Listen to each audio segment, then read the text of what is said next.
श्रोताओं, हमारे YouTube channel tales with Ranjit में एक बार फिर आप सबों का स्वागत है। पिछली कहानी सिस्टम पार्ट 3 में आपने सुना कैसे सब इंस्पेक्टर धीरज चौधरी ने बिजली मंत्री अरविंद यादव के खास शूटर को एक फेक इनकाउंटर में मार गिराया। एक तरह से उन्होंने अपने बलबूते पहले से बने बनाए सिस्टम के खिलाफ खड़े होने का फैसला कर ही लिया है। अब आगे की कहानी सिस्टम पार्ट 4 की ओर हम लोग चलते हैं। इंस्पेक्टर रुपेश कुमार ने अपने आप को संभालते हुए आखिरकार मंत्री जी का फोन उठा ही लिया था। फोन पर मंत्री जी खुद थे। तुमको इसी दिन के लिए हमने भेजा था। जल्दी से पता लगाओ हमारे खिलाफ अचानक कौन खड़ा हो गया है। हत्यारे का पता लगाकर उसका जल्द से जल्द इनकाउंटर कर दो। और हाँ, सारे बरामद हथियार आज शाम को लेने मेरा आदमी चला जाएगा। इतना कहकर मंत्री जी ने फोन काट दिए थे। इंस्पेक्टर साहब अचानक ही तनाव में आ गए थे। इंस्पेक्टर साहब सारी बातें गुप्त ही रखना चाहते थे। वे चौधरी को भनक भी लगने देना नहीं चाहते थे। उस दिन शाम होने से पहले ही इंस्पेक्टर साहब ने चौधरी जी को बुलाकर समझाया था, जितनी जल्दी हो सके कातिल तक पहुंचकर उसका इनकाउंटर कर दो। हमें जल्द से जल्द रिजल्ट चाहिए। अभी से आप काम शुरू कर दीजिए। घटना स्थल की ओर अभी जाकर पता कीजिए। जो आज्ञा सर। और हाँ, इस केस के FIR फिर से लिखो। बरामद हथियार का जिक्र नहीं होना चाहिए। तभी चौधरी जी बोल पड़े, सर आप क्या बोल रहे हैं? अगर बात ऊपर तक पहुंची तो मेरी तो नौकरी ही चली जाएगी। कुछ नहीं होगा, मामला यहीं ख़त्म हो जाएगा। जैसे बोले हैं वैसे करो। चौधरी जी बोले, ठीक है सर। इंस्पेक्टर के निर्देशानुसार चौधरी जी घटना स्थल की ओर अकेले ही बुलेट मोटरसाइकिल से चले गए थे। शाम के लगभग 7 बज चुके थे। चौधरी जी को पता था कातिल तो मिलने वाला है नहीं। उसी जंगली इलाके में टाइम पास करने में लग गए थे। रात के 8 बजे के करीब एक आदमी हथियार लेने थाने पहुंच चुका था। इंस्पेक्टर साहब उस आदमी को भली भांति पहचानते थे। कुछ दिनों से वह आदमी बराबर थाने आया करता था। कुछ ही देर बाद वह आदमी उस हथियारों वाली बैग को लेकर पैदल ही चला गया था। वापस लौटते वक्त उस सुनसान जंगली रास्तों में सब इंस्पेक्टर साहब को वह आदमी बैग पकड़े जाते हुए दिख गया था। बुलेट की हेडलाइट में दिख रहे उस आदमी तथा बैग दोनों को ये पहचान गए थे। इंस्पेक्टर सर क्यों FIR बदलने के लिए उन्हें बोले थे, अब समझ में आ गया था। चौधरी जी उसके सामने पहुंचते ही मोटरसाइकिल साइड में रोक कर खड़े हो गए थे। वह आदमी भी उनको पहचान गया था। चौधरी जी बोल पड़े, पैदल इस वक्त? अरे सर, अपना ही इलाका है। इस घाटी के बाद ही तो अपना ठिकाना है। तभी चौधरी जी बोले, मुझे पता है इस बैग में क्या है। मुझे एक पिस्टल दे दो, तुम्हारे काफ़ी काम आऊँगा।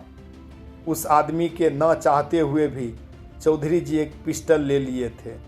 बैठो मेरे पीछे, घाटी के पार छोड़ देता हूँ। वह आदमी तुरंत पीछे बैठ गया था। चौधरी जी बोलने लगे, देखो मुझे भी रुपया कमाना है। मैं कोई सत्यवादी हरिश्चंद्र पैदा नहीं लिया हूँ। तभी पीछे से वह आदमी बोलने लगा, देखिए ना सर, अरविंद यादव के लिए काम करते करते इस पूरे इलाके का एरिया कमांडर बन बैठा हूँ। आपके इंस्पेक्टर साहब को महीने का 1 लाख तथा SP साहब को महीने का 3 लाख पहुँचाता हूँ। आपकी भी इच्छा कुछ हो तो बता दीजिए। आने वाले चुनाव के लिए 1 करोड़ रुपया अगले महीने तक मंत्री जी को पहुंचाना होगा। अचानक बुलेट मोटरसाइकिल घाटी की सबसे ऊपरी भाग पर जाकर रुक गई थी। बिल्कुल रोड के किनारे ही तो रुकी थी। नीचे काफ़ी गहरा गड्ढा था। तभी चौधरी जी बोले, लगता है मोटरसाइकिल में कुछ खराबी आ गई है। तुम पैदल ही चले जाओ, आधी घाटी तो पार हो ही गई है। वह आदमी जैसे ही आगे बढ़ा, अचानक लड़खड़ा कर उस भयानक गहरे गड्ढे में समा गया था। सब इंस्पेक्टर चौधरी ने पूरी की पूरी उस नए पिस्टल की मैगजीन खाली कर दी थी। उन्होंने पिस्टल सहित उस बैग को भी नीचे लगभग 1000 फीट गहरी खाई में फेंक दिया था, जहां तक पहुंचना कतई ही आसान नहीं था। अगले ही पल चौधरी जी मोटरसाइकिल स्टार्ट कर वापस थाने लौट आए थे। इंस्पेक्टर साहब पूछ बैठे थे, केस में क्या प्रगति है? सर चिंता न करें, हत्यारा बहुत जल्दी ही पकड़ में होगा। ठीक है, जल्दी से FIR चेंज करो। लेकिन सर हथियार वाली बैग का क्या करना है? वह अपनी जगह पहुंच गया है, बोलकर इंस्पेक्टर साहब मुस्कुराने लगे थे। चौधरी जी ने उस एफआईआर को इंस्पेक्टर सर के कहे अनुसार बदल दिया था। इस घटना के हुए लगभग 4-5 दिन बीत गए थे। आज एक बार फिर मंत्री जी का फोन इंस्पेक्टर सर के मोबाइल पर आया था। लगभग 5 मिनट की बातचीत के बाद इंस्पेक्टर सर काफ़ी परेशान हो गए थे। वे जगह जगह फ़ोन करने में जुट गए थे। कुछ घंटे बाद एसपी साहब खुद पहुंच गए थे। थाने में आपातकालीन मीटिंग शुरू हो गई थी।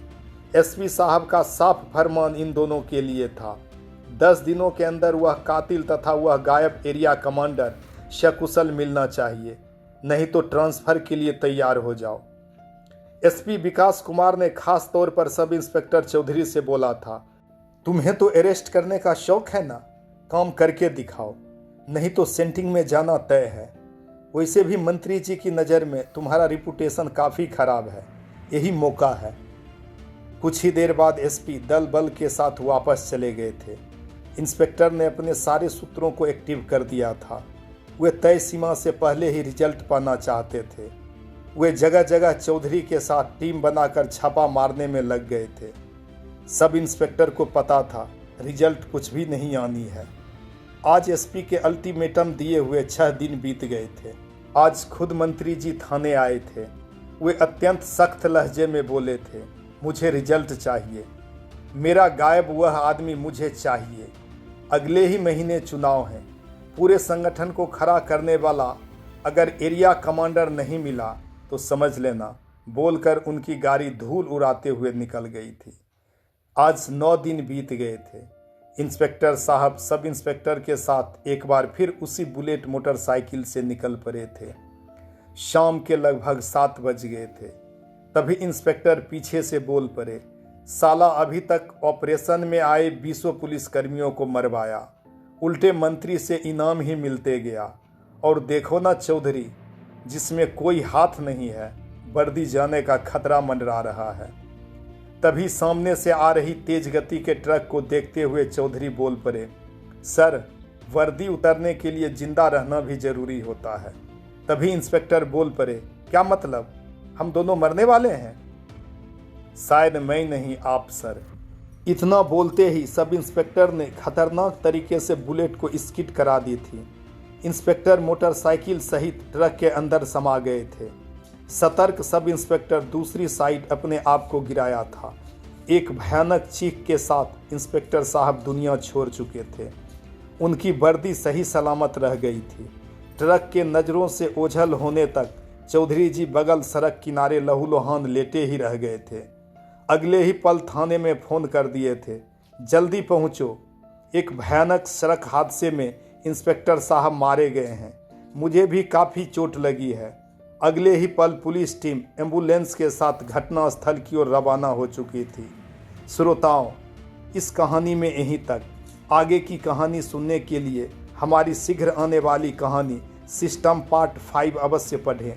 तब तक के लिए धन्यवाद। अपना तथा अपनों का ख्याल अवश्य रखें।